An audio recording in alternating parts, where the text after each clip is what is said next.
Roy Bennett counted his last 12 credits for the third time, hoping the number would somehow change. It didn't. The coin sat in his calloused palm, barely enough for a meal and definitely not enough for next week's docking fees. Station Graymore had chewed through his savings faster than he expected, and the promised mining job had fallen through when the foreman decided humans were too expensive compared to the cheaper labor flooding in from the outer colonies. The cantina smelled like recycled air and desperation. Roy sat in his usual corner booth, nursing a drink he'd made last 2 hours. Around him, dozens of species minded their own business. A group of insectoid traders clicked at each other near the bar. Some reptilian workers hunched over their meals, scales dulled by long shifts. Nobody made eye contact. That's how it worked on stations like this. You kept your head down, did your work, and didn't ask questions. Something moved in the shadows across from him. Roy's eyes adjusted and he saw her. A dragon, larger than most species but thin, her scales lacking the shine they should have. 3 smaller forms pressed against her sides, younglings by the look of them. The smallest one couldn't have been more than a few cycles old. Their eyes were hollow, sunken in ways that made Roy's chest tight. The dragon mother watched him for several minutes. Roy pretended not to notice, but he could feel her gaze measuring him, calculating something. Finally, she stood. Her movements were slow, careful, like someone trying not to spook a wild animal. She crossed the cantina floor and stopped at his table. Human. Her voice was barely a whisper, rough like she hadn't used it much lately. Please. Roy looked up at her. Up close, he could see how her scales hung loose in places. Malnutrition. He'd seen it before on his home colony during the bad years. We haven't eaten in days, she said. The words came out like broken glass, sharp with shame and desperation. My younglings. Please. Around them, other patrons glanced over. A few sneered. Most looked away quickly, not wanting to get involved. Roy noticed a well-fed merchant deliberately turn his back. This wasn't unusual. Dragons had a reputation on these stations. Low class, disposable, the kind of workers who got paid last and fired first. Roy didn't think. He just raised his hand and flagged down the server. A bored-looking humanoid who'd been ignoring most customers all night. Yeah, the server said. For meals. Whatever's hot. Bring extra protein. Roy pushed half his remaining credits across the table. The server looked at the dragon family, then at Roy. You sure about this? Did I stutter? The server shrugged and walked away. The dragon mother stared at Roy like he'd grown a second head. Her younglings peered around her legs, eyes wide. I can't pay you back, she said quietly. Didn't ask you to. Roy gestured to the booth. Sit down before you fall down. She hesitated, pride and hunger warring in her expression. Hunger won. She slid into the booth, and the younglings scrambled up beside her. The smallest one, barely bigger than a human child, crawled into her lap. I'm Roy. Sirith. She wrapped her arms around her younglings protectively. This is Pip, Kessa, and Forge. The middle one, Kessa, watched Roy with curious eyes. Are you really going to feed us? Food's coming. What? Pip, the eldest, asked. Dragons aren't worth much here. Everyone says so. That stung Roy more than it should have. Everyone's wrong about a lot of things. The food arrived faster than expected. For plates of something that looked like stew, thick with vegetables and chunks of synthetic protein. It wasn't fancy, but it was hot and filling. The younglings stared at it like they'd seen a miracle. Go on, Sirith said softly. They ate like they were dying, which they probably were. Roy had to look away for a moment, swallowing against the tightness in his throat. Sirith ate slower, more controlled, but her hands shook as she lifted the spoon. Station security drifted by their table. One of them, a stocky humanoid with mean eyes, paused. Problem here. No problem, Roy said evenly. Dragons supposed to stay in their sector. The security officer tapped his baton against his palm. Housing codes. They're eating, not moving in. Better not be. The officer looked at Sirith with open contempt. Your kind brings down property values. Sirith kept her eyes on her plate, shoulders hunched. The younglings stopped eating, fear replacing hunger on their faces. Roy met the officer's gaze steadily. We done here. The officer sneered but moved on. After he left, Roy noticed Siritha's hands were trembling worse than before. "What happened?" he asked quietly. She didn't answer right away. The younglings finished their food and leaned against her, exhaustion taking over now that their bellies were full. Finally, Sirith spoke. "My mate died. Mining accident 3 cycles ago. The company took our quarters. Standard practice for non-essential species." Her voice was flat, empty. "We've been sleeping in maintenance tunnels. I can't find work. Nobody hires dragon widows with younglings. Other dragons won't help. We keep to ourselves here. Survival means not standing out." She looked at him directly for the first time. "Why are you different?" Roy thought about his home colony, about neighbors helping each other through droughts and crop failures, about his mother feeding every hungry kid in their sector, regardless of species, about the values that got beaten into him before the colony fell apart. "Where I'm from, we had a saying, you don't let folks starve. Doesn't matter what they look like or where they're from. You just don't. That's not how the galaxy works. Maybe it should be." Little Forge had fallen asleep in Siritha's arms. Kessa's eyes were drooping. Only Pip remained alert, watching Roy with an expression too old for such a young face. "You have somewhere to go tonight?" Roy asked. Sirith shook her head slowly. Roy did the math in his head. His quarters were tiny, meant for one person, but they had walls and a door that locked. They had heat and running water. They were safe. "Come on then." He stood up. "What? You're not sleeping in tunnels." "Not tonight." Roy started walking toward the exit. Sirith caught up to him, shifting Forge in her arms.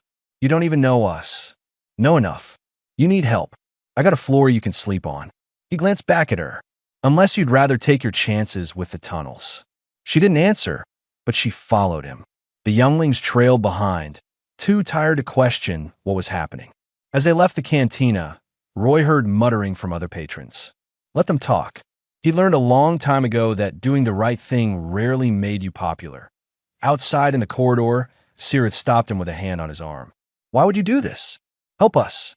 Roy looked at her younglings, at their thin frames and scared eyes. He thought about all the times someone had helped him when he had nothing. All the kindness that had kept him alive when he wanted to give up. "Because someone's got to," he said simply. "Might as well be me." Sirith woke before dawn, a habit from years of early mining shifts. For a moment, she forgot where she was. Then she saw the cramped human quarters, heard her younglings breathing softly on the sleeping platform, and remembered. The human named Roy lay curled on the floor near the door, using his jacket as a pillow. She stood quietly, careful not to wake anyone. The quarters were a mess. Not dirty, just neglected. Tools scattered on the counter, a broken air filter hanging loose, dust in corners that hadn't been cleaned in months. Roy lived like someone who'd stopped caring about small things. She understood that feeling, but he'd given them his bed, given them safety when no one else would. Sirith found Roy's repair kit and got to work. The air filter was an easy fix, just a loose connection. She cleaned methodically, organizing his tools, wiping down surfaces. Dragon claws were good for reaching tight spaces. By the time pale artificial light filled the quarters, she'd transformed the place. Roy stirred, groaning as he sat up. His back clearly hurt from sleeping on the floor. He looked around, confused. "What did you do?" "I pay my debts." Sirith kept her voice neutral. Pride demanded she give something back. "Didn't ask you to clean." Nevertheless, she gestured to the air filter. "It works properly now. Your ventilation was running at 60% efficiency." Roy stood, testing the air. He smiled slightly. "Thanks." The younglings woke hungry, as always. Roy split his rations without being asked, teaching them some human blessing song from his childhood. The words made no sense to Sirith, but Pip and Kessa hummed along. Even little Forge tried to clap his small claws in rhythm. After breakfast, Roy took Sirith to the station's job boards. Her hope died quickly. Most postings had clear restrictions. No dragons, no jonglins, no non-standard species. The few that accepted dragons offered wages below survival level .1. Hiring manager, a smug Centaurian, actually laughed when Sirith inquired about an engineering position. "Dragons are fine for hauling cargo, but technical work? You're joking." Roy stepped forward, his voice dangerously quiet. She just repair my air filtration system by sight. What are your qualifications? The manager's face hardened. Get out. Both of you. Outside, Roy kicked the wall. This station's full of idiots. It's the same everywhere. Sirith tried to keep the bitterness from her voice. My mate and I learned that years ago. There's got to be something. Roy paced, thinking. Then he stopped. Wait. He said you can, well, all dragons can. Fire breath. And you know ship systems? I worked transport maintenance before the younglings came. She didn't mention how much she'd loved that work, how good she'd been at it. Roy grinned. I know someone. Old friend who runs freight. Vid Andas. He owes me from way back. They found Will at the docking bay, supervising cargo loads. He was a weathered human with sharp eyes and no-nonsense attitude. When he saw Roy, he smiled, but the smile faded when he noticed Sirith. Roy, what brings you down here? Need a favor, Will? Course you do. Will crossed his arms. What kind? Job for Sirith here. She's qualified for technical work. Engineering, maintenance, welding. Will looked skeptical. She's a dragon. So, I've never hired a dragon for technical positions. Don't know if the crew would accept it. You've seen her work? Roy challenged. No, but then give her a trial. 1 week. She proves herself or walks away. Will studied Sirith for a long moment. She met his gaze steadily, refusing to look down. Finally, he sighed. 1 week. Trial basis. Prove you're worth the wage. I will, Sirith promised. That evening, back in Roy's quarters, something changed. The younglings played a human card game Roy taught them, their laughter filling the small space. Sirith watched Roy interact with her children. He was patient with Forge, challenged Pip, encouraged Kessa. Natural. You're good with them, she said quietly. Roy shrugged, uncomfortable. Just keeping them busy. My mate used to play games with them too. Before. Siritha's voice caught. We had dreams. Saving enough to buy passage to the dragon homeworlds. Real schools, real opportunities. But then he died and everything fell apart. What was his name? Gareth. Saying it hurt. He always said dragons deserved better than the scraps other species left behind. He wanted our younglings to grow up proud. Roy dealt another round of cards. Tell me about your family. Before. So Sirith did. She talked about meeting Gareth, about their decision to work the frontier stations for better pay, about Pip's birth and how terrified they'd been as first-time parents, about Kessa's singing voice and Forge's constant questions, about the day security came to tell her about the mining accident. Roy listened without interrupting. When she finished, he shared his own story. A colony world called Preston's Hope. Farming community where everyone helped everyone. His family lost to a systems failure when he was 20. Years of drifting from station to station, never settling, never connecting. Guess we're both pretty lost, Sirith said. Maybe. Roy looked at the younglings, now falling asleep over their cards. Or maybe we just found something. The next morning, Sirith started her trial with Willanders. Roy took the younglings to the station's public areas, showing them things they'd never seen. Educational displays. Observation decks. Pip asked 1,000 questions about everything. Kessa hummed constantly. Forge held Roy's hand the entire time. When they returned to quarters that afternoon, Roy found 3 human station workers waiting by his door. Their faces were hostile. Bennett, heard you're keeping dragons in human quarters. So, Roy positioned himself between the men and the younglings. Against housing codes, dragons got their own sector. Their sector got seized when her mate died. Where exactly should they go? Not our problem. Not yours either. The leader stepped closer. You're making trouble, Bennett. People are talking. Let them talk. This is a warning. Get rid of the dragons or face consequences. After they left, Pip looked up at Roy with worried eyes. We're causing you problems. No, Roy said firmly. Idiots are causing problems. There's a difference. That night, while the younglings slept, Sirith confronted Roy. You should let us go. We'll manage somehow. Where will you go? I don't know, but I won't let you lose everything because of us. Roy met her eyes. You ever think maybe I got nothing to lose? Maybe helping you is the first thing I've done in years that actually means something. Roy, listen. Your trial goes well. You'll have income. We'll figure out the housing situation. Together. He said the last word with emphasis. Why do you care so much? Roy was quiet for a moment. My mom used to say that a person's worth isn't measured by what they have. It's measured by what they do when someone needs help. You needed help. Simple as that.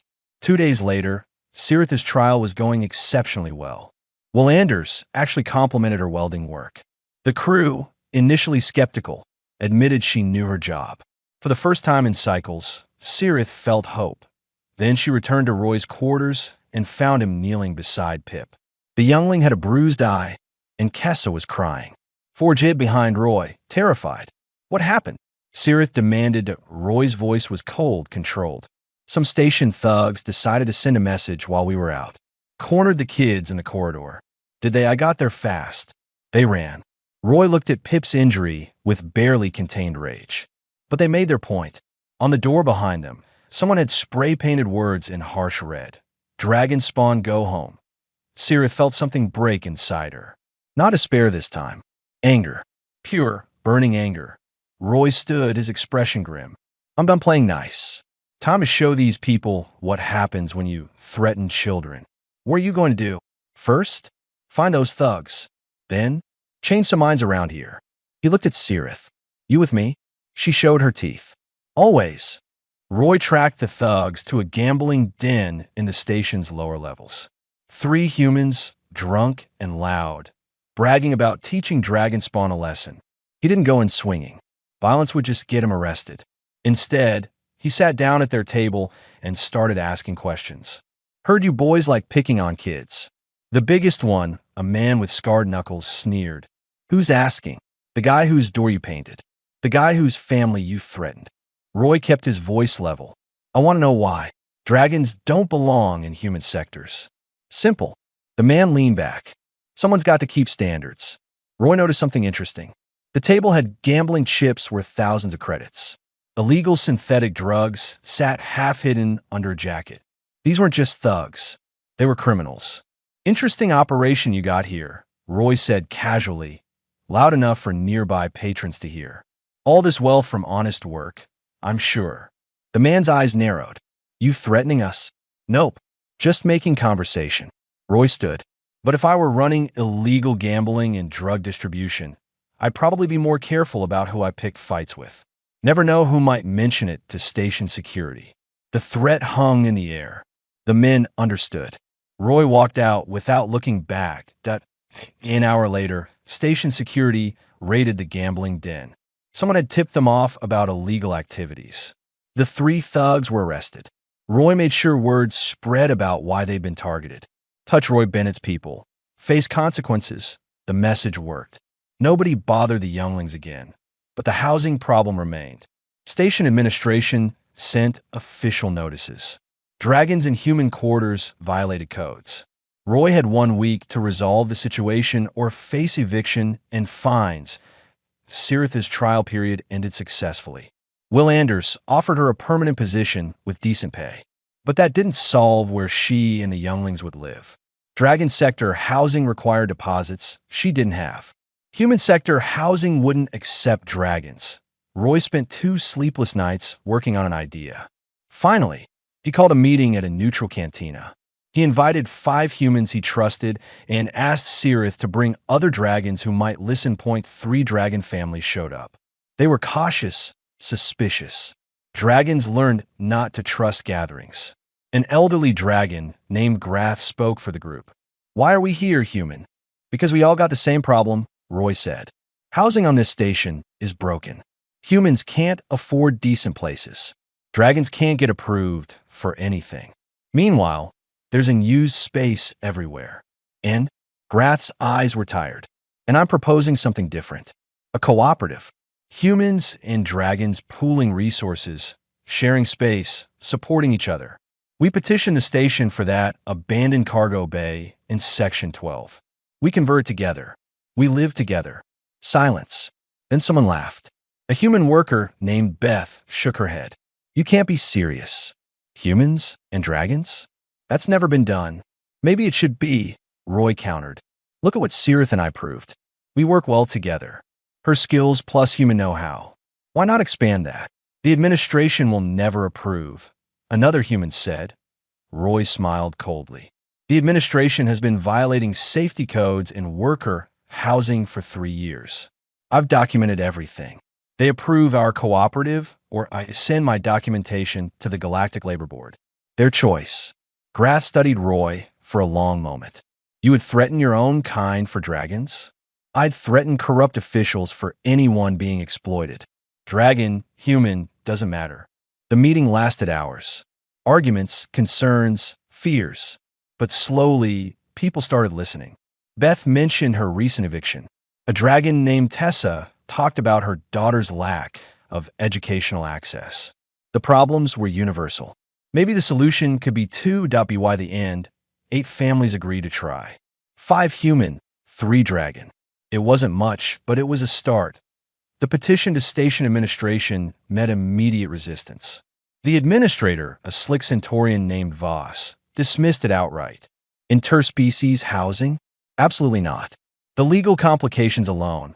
Roy placed a datapad on Voss's desk. That's my documentation of code violations in current worker housing. Structural failures, ventilation problems, illegal overcrowding. Some of these violations could result in criminal charges. Voss's expression hardened. You're blackmailing me. I am negotiating. You approve our cooperative, these documents stay private.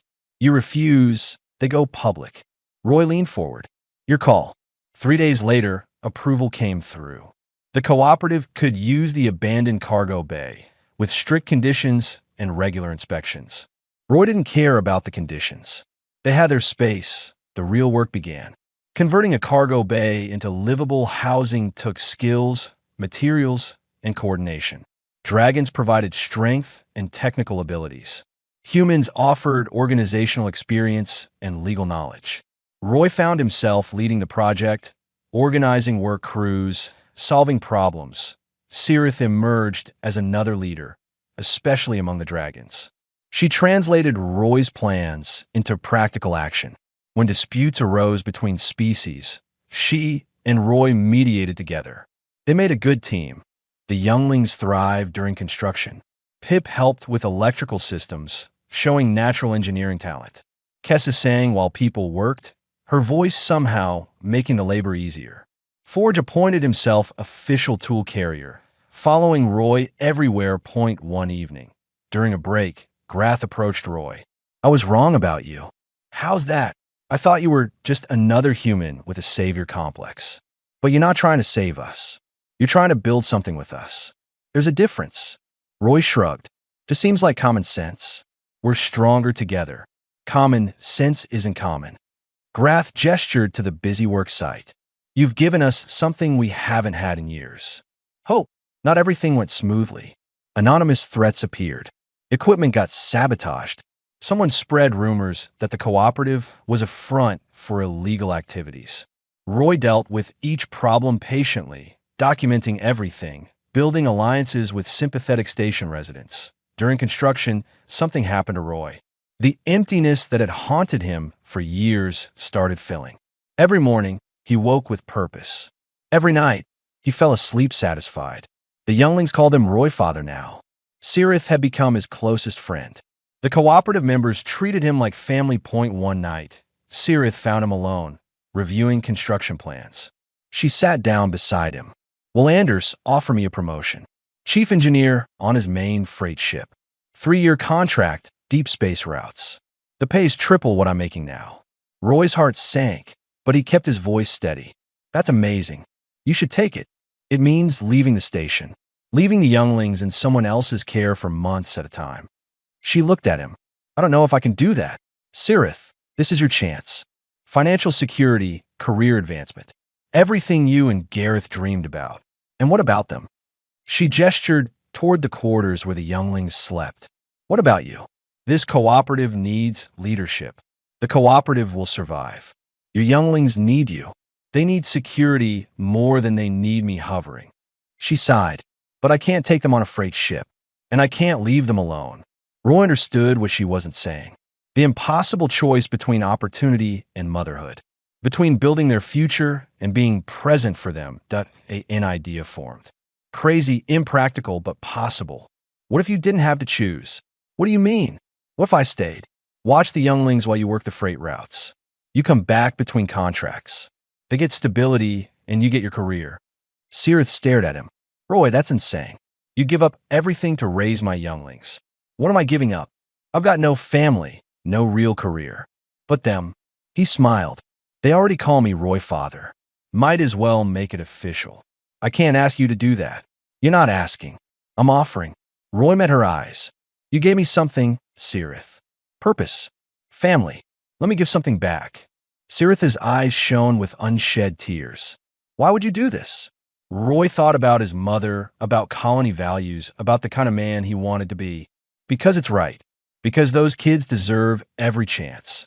Because you deserve to chase your dreams without guilt. He paused. And because maybe I need them as much as they need me. The cooperative housing finished 3 weeks later. 30 families moved in. The celebration feast mixed human and dragon traditions. Music, food, laughter. Roy watched his community together and felt something he hadn't felt in years, that he felt home. The first month after Sirith left was harder than Roy expected. Little Forge cried every night, asking when his mother would come back. Kessa stopped singing. Pip threw himself in his schoolwork with desperate intensity, like grades could fill the emptiness. Roy learned dragon parenting through trial and error. Dragon younglings needed higher temperatures than humans, so he adjusted their room's climate. Their diet required specific minerals, which he sourced from the station market. Bedtime rituals involved fire songs that Roy couldn't sing, but could hum along to. You're doing it wrong, Pip said one night after Roy's third attempt at a traditional lullaby. Yeah, I know. Roy sat on the edge of their sleeping platform. Your mom's better at this stuff. She's not coming back, is she? Kessa's voice was small. What? No, she's coming back. 2 more months. Roy pulled up Sirith's last message on his datapad. See? She sent this yesterday. The message showed Sirith in the freight ship's engine room, scales shining with pride. Tell my younglings I love them. Tell Roy he's doing great, even if he doesn't believe it. Forge crawled into Roy's lap. Miss Mama, I know, buddy, but she's working hard so you can have good things. Education, proper food, a real future. Roy hugged the small dragon. And I'm here. I'm not going anywhere. Promise? Forge asked. Promise. The cooperative kept Roy busy. Disputes needed mediation. Maintenance required coordination. New families wanted to join, which meant expansion planning. Roy found himself becoming the unofficial leader, though he never asked for the role. Graf became his advisor, teaching him dragon customs and cultural sensitivities. Beth handled human bureaucracy. Together, they made the cooperative work. One afternoon, a journalist arrived at the station. She was a young human woman named Sarah Wells, working for a galactic news network. Someone had tipped her off about the cooperative. This is remarkable, Sarah said, recording footage of humans and dragons working side by side. How did this start? Roy felt uncomfortable onto the camera. Just people helping people. But the interspecies aspect, that's unprecedented on frontier stations. Shouldn't be. We all got the same needs. Safety, shelter, community. Roy shrugged. Species shouldn't matter. Sarah interviewed cooperative members. A human engineer talked about learning dragon welding techniques. A dragon teacher described the mixed species youth programs. Younglings played together in common areas. No distinctions between human and dragon children. The footage went viral across the galactic network. Suddenly, Station Greymoor's cooperative became news. Other stations inquired about the model. Political representatives visited. Academic researchers wanted to study the community. Roy hated the attention. He just wanted to raise the younglings and help his neighbors. But the visibility had benefits. The station administration backed off completely. Mining companies improved dragon working conditions, afraid of bad publicity. Other marginalized species reached out, asking to join the cooperative. 4 months after Sirith left, she returned. The docking bay reunion made Roy's chest tight. The younglings mobbed their mother, scales and tears mixing together. Sirith held them like she'd never let go. Later, in the cooperative's common area, Sirith pulled Roy aside. You've done amazing work. They're thriving. Had some rough patches. Roy showed her Pip's school reports, All perfect marks. Kessa's performance in the youth choir. Forge's improved vocabulary. But yeah, we managed. Roy, I saw the news coverage. The cooperative is famous now. You're famous. He grimaced. Didn't ask for that. But you've created something important. This model could change how species interact across the galaxy. She paused. I earn enough this contract to secure our future. I could stay now, take a station job, be with my younglings. That what you want? Sirith looked conflicted. I don't know. The freight work is fulfilling. Will Anders offered me chief engineer position permanently. But my younglings are doing fine. Better than fine. Roy leaned against the wall. You don't have to choose between being a mother and having a career. That's the whole point of what we built here. Community supports each other. It's not fair to you. Life's not fair. But we make it work anyway. Roy smiled.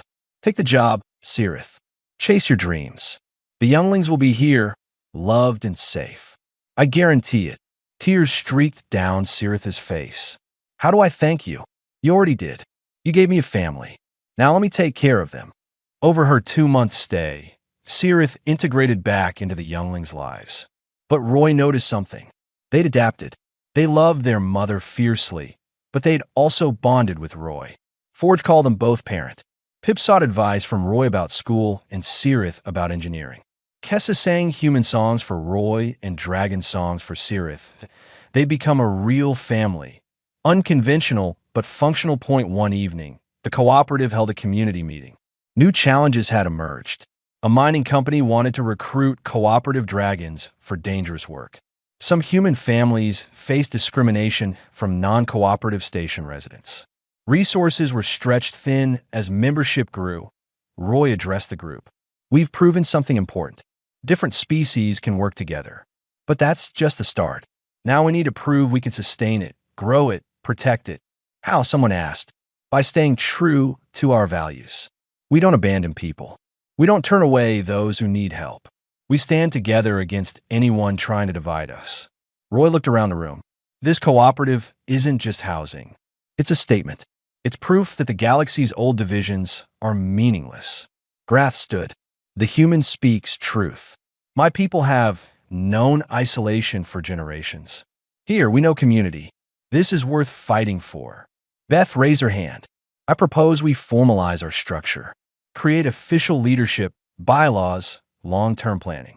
If we're going to be a model for other stations, we need to be organized. The proposal passed. Roy found himself elected primary coordinator, with Grath and Beth as co-leaders.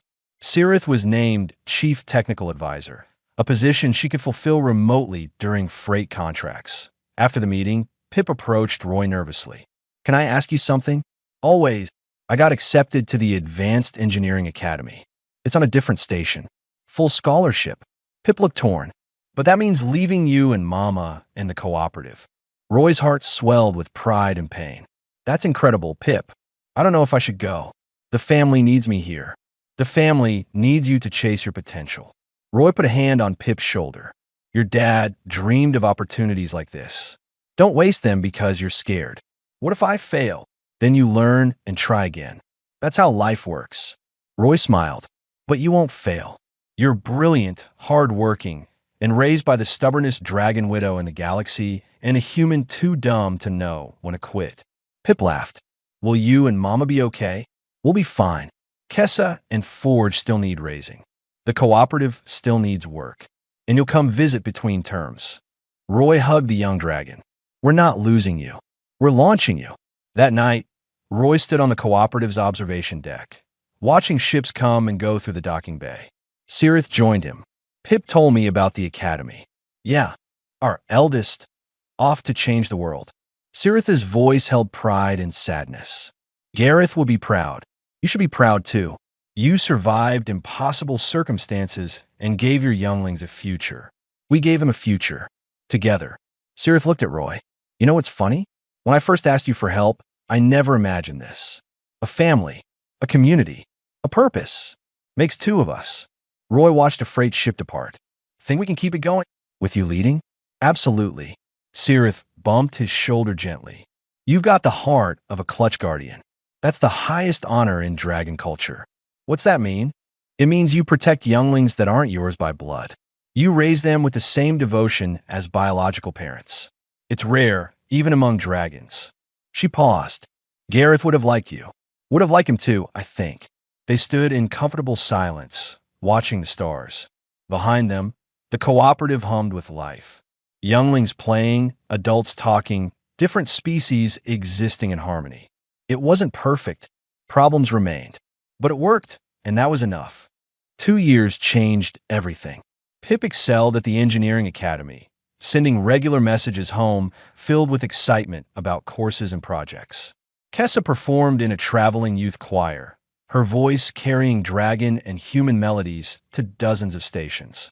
Forge, now bigger and more confident, attended primary school where he tutored younger students in mathematics. Roy watched them grow with pride and terror. Pride because they exceeded every expectation. Terror because he knew letting go was part of parenting. The cooperative expanded to house 80 families across 3 converted cargo bays. Other stations built similar models, citing Station Graymore as inspiration. Roy received requests for consultation, speaking engagements, leadership advice. He declined most, preferring to focus on his community. Sirith's freight career flourished. She became Will Anders' most valuable engineer, solving problems other technicians couldn't. Her 4-month contracts brought steady income that she split between savings and cooperative improvements. The younglings understood her absences now, proud of their mother's accomplishments. During one of her returns, Sirith found Roy in the cooperative workshop, repairing furniture with Forge's help. "Teaching him your trade?" she asked. "Teaching him that fixing things is better than replacing them." Roy guided Forge's small claws and sanding would smooth, both in furniture and relationships. Forge looked up at his mother. "Roy, father, says everything deserves a second chance. Does he now?" Sirith smiled. "Even broken things can be useful again," Forge said seriously. "You just need patience and the right tools." After Forge ran off to play, Sirith sat beside Roy. "He sounds like you. Hope that's good." "It is." She watched Roy work. "I've been thinking about something. Will offer to make me a partner in his freight company. It means more responsibility, better profit share, but also more time away." Roy's hand stilled. "What do you want to do?" "I want both. Career and family. But that feels selfish." "It's not selfish. It's human." Roy caught himself. "Well, you know what I mean. It's natural. Is it fair to you, though? You put your life on hold to raise my younglings. Don't you want your own future?" Roy considered that. Did he want something different? A career, a partner, a life beyond the cooperative? "This is my future," he said finally. "The younglings, the community. It's not second best. It's exactly where I want to be." "But Sirith, stop. Take the partnership. Build your empire. The younglings will be fine. I'll be fine. We're family. Family supports each other's dreams." She hugged him suddenly, scales warm against his skin. "Thank you." The next day brought unexpected visitors. A delegation from the Galactic Unity Council, the closest thing to central government in the scattered colonies. They wanted to study the cooperative as a potential model for interspecies integration programs. Roy reluctantly agreed to host them. The delegation included representatives from a dozen species, all curious about how humans and dragons coexisted so peacefully. One delegate, an elderly insectoid named Churik, asked pointed questions. "How do you handle cultural conflicts?" "By talking. We have weekly forums where anyone can raise concerns." Roy showed them the common areas where species mixed freely. "When issues come up, we address them as a community. In economic integration, everyone contributes what they can. We pool resources for shared needs. Individual families keep personal earnings but invest in collective infrastructure." Beth joined the explanation, detailing the financial structures. "What about younglings?" another delegate asked. "How do you prevent cultural erosion?" Grath answered that one.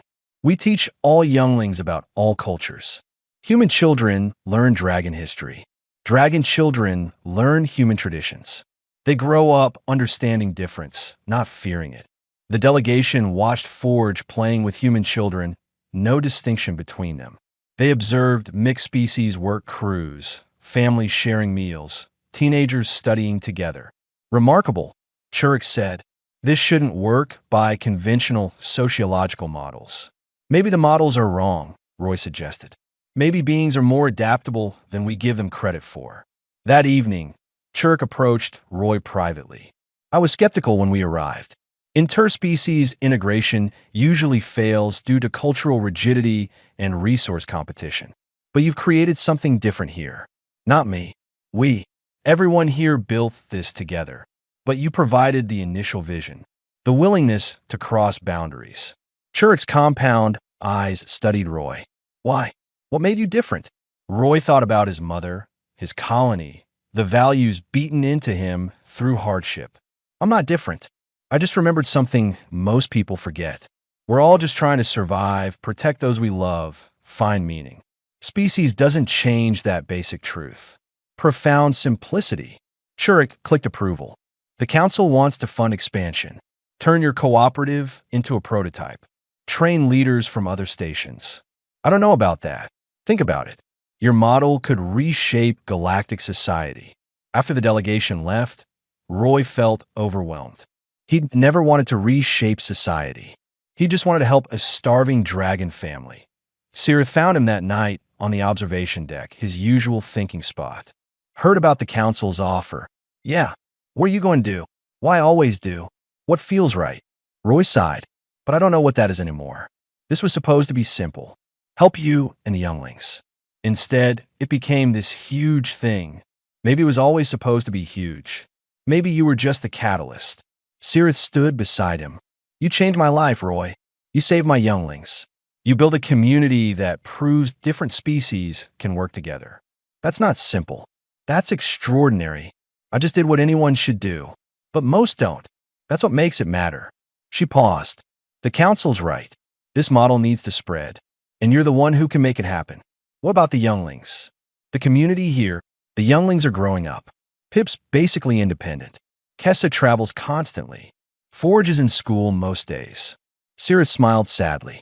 You did your job too well. They don't need constant supervision anymore. Roy knew she was right, but the knowledge hurt. I'm not ready to let them go. You're not letting go. You're allowing them to grow. Cirith took his hand. And maybe it's time for you to grow too. Beyond this station. Into whatever comes next. A month later, disaster struck. A major fire in the cooperative's second bay, started by faulty wiring. 2 families lost everything. Several dragons suffered smoke injuries. The damage was extensive. Roy coordinated the response with calm efficiency. Emergency housing, medical care, salvage operations. The community pulled together, sharing resources with affected families, but the fire revealed problems. The cooperative had grown too fast. Infrastructure couldn't keep up. Safety systems were inadequate. They'd been lucky the casualties weren't worse. During recovery, Roy called an emergency meeting. We messed up, grew too fast, cut corners, ignored warnings. That's on me as leader. It was an accident. Someone protested. An accident we should have prevented. Roy looked around the room. We need help. Professional help. Engineers, safety experts, proper management. We can't keep running on good intentions and luck. The council's offer suddenly made sense. They didn't just want to study the cooperative. They wanted to provide resources, expertise, support. They wanted to help it succeed. Roy accepted the council's partnership with conditions. The cooperative maintained autonomy. Local leadership made decisions. Outside experts advised but didn't control. Over the next months, specialists arrived. They redesigned safety systems, improved infrastructure, trained local leaders. The cooperative transformed from scrappy experiment to stable institution. Pip returned home to help with engineering upgrades. Now a qualified technician, they brought advanced knowledge and youthful energy. Working alongside Roy felt different, more like colleagues than parent and child. You did good, Roy father, Pip said one day. Asking for help. That takes strength. Took a fire to teach me the lesson. Better late than never. Pip adjusted a power relay. You know what's funny? When Mama first brought us here, I thought we were doomed. Dragons didn't get second chances. But you gave us one. And now look at us. Roy looked at Pip, grown and confident. At Kessa, performing for crowds. At Forge, excelling in school. At Cirith, thriving in her career. At the cooperative, transformed from desperate gamble to lasting institution. Maybe Sirith was right. Maybe he'd been a catalyst for something bigger. And maybe that meant his role was evolving, not ending. Yeah, Roy said softly. Look at us. 5 years after Roy met Sirith in that dingy cantina, he stood on the observation deck watching a familiar scene unfold. A desperate alien family, their species unfamiliar to most station residents, huddled in the marketplace. Their clothing was tattered, their bodies thin. Station residents walked past, avoiding eye contact. Before Roy could move, he saw Forge approach them. Now a teenager, Forge moved with confidence Roy remembered teaching him years ago. The young dragon spoke quietly to the alien family, then led them toward the cooperative's dining hall. Pip appeared beside Roy. Home on break from graduate school, they'd grown into a respected engineer. Remember when that was us? Every day, Roy said, in the dining hall. Forge served the alien family food while Kessa, between tour stops, sang softly to calm their frightened younglings. The cooperative members welcomed the strangers without question. This was normal now. This was what they did. Sirith joined Roy and Pip, her scales gleaming with health and success. She'd become a partner in the freight company, earning more than she'd ever dreamed. But she always came home. They're doing it without us, she said quietly. That's the point, isn't it? Roy watched Forge explain cooperative membership to the alien family. We raised them to be better than us. Later that evening, the entire cooperative gathered for a community celebration. 5 years of existence, 80 families, 0 major conflicts. Other stations had successfully replicated the model. Galactic integration programs cited them as proof that interspecies cooperation worked. Chirk from a Unity Council attended, bringing news. The council voted to fund cooperative development on 20 news stations. Your model is now official policy. Roy felt strange hearing that. His simple act of sharing food had become galactic policy. Beth stood to give a speech. 5 years ago, most of us were desperate, isolated, struggling. Then Roy Bennett did something radical. He helped someone who didn't look like him. He built bridges instead of walls. And he showed us that our differences make us stronger, not weaker. The crowd applauded. Roy squirmed under the attention. He'd never want to be a symbol or a leader. He just wanted to help. Grath raised his glass. To Roy Bennett, the human with a dragon's heart. To Roy, the crowd echoed. After the speeches, Roy escaped to his quiet spot on the observation deck. The stars looked the same as they had 5 years ago, but everything else had changed. Footsteps behind him. Forge, now almost adult-sized, sat down beside him. You okay, Roy father? Just thinking about how strange life is. 5 years ago, I was counting my last credits. No purpose, no family, no hope. Now look at all this. You gave us everything. Forge said simply. You gave me just as much. Purpose, family, meaning. Roy smiled at the young dragon. What are you going to do after school? You've got the grades for any career. Forge was quiet for a moment. I want to start more cooperatives. Go to stations that need them. Help build communities like ours. I figure if one human cowboy can change things, maybe one dragon can too. Pride swelled in Roy's chest. Your parents would be proud. Both of them. All 3 of them. Forge corrected. Mama, father, and you. Pip and Kessa joined them, followed by Sirith. The family together, watching ships come and go. I got offered a position, Pip announced. Chief engineer for a major station. It's prestigious, high-paying, everything I work for. That's amazing, Roy said. It's also boring, Pip admitted. I'd rather work on cooperative development with Forge. Building communities, solving real problems, helping people. Kessa nodded. My choir manager wants me to go commercial. Big tours, major money. But I've been thinking about music therapy instead. Using songs to help traumatized younglings, especially refugees and orphans. Roy looked at these 3 dragons he'd helped raise. They could have chased money and prestige. Instead, they chose service and community. They'd learned the lessons he'd tried to teach. You 3 are going to change the galaxy, he said. We learn from the best. Pip said. Sirith put her hand on Roy's shoulder. They're right. You taught them that success isn't about what you accumulate. It's about what you give. Later, alone with Sirith, Roy admitted his fears. What if I got it wrong? What if I taught them to sacrifice too much? You taught them to care. That's never wrong. Sirith looked at the cooperative, lit up against the dark station walls. You know what the galaxy needed? Someone to prove that compassion isn't weakness. That helping others doesn't make you a fool. You did that. We did that. Together. Together, she agreed that a message arrived on Roy's datapad. The Unity Council wanted him to lead cooperative development across the frontier. It meant travel, responsibility, influence. Everything he'd never wanted. But it also meant spreading what worked here. Helping more families like Sirith's had been. Creating more communities where species didn't matter. I don't know if I'm the right person for this, Roy said.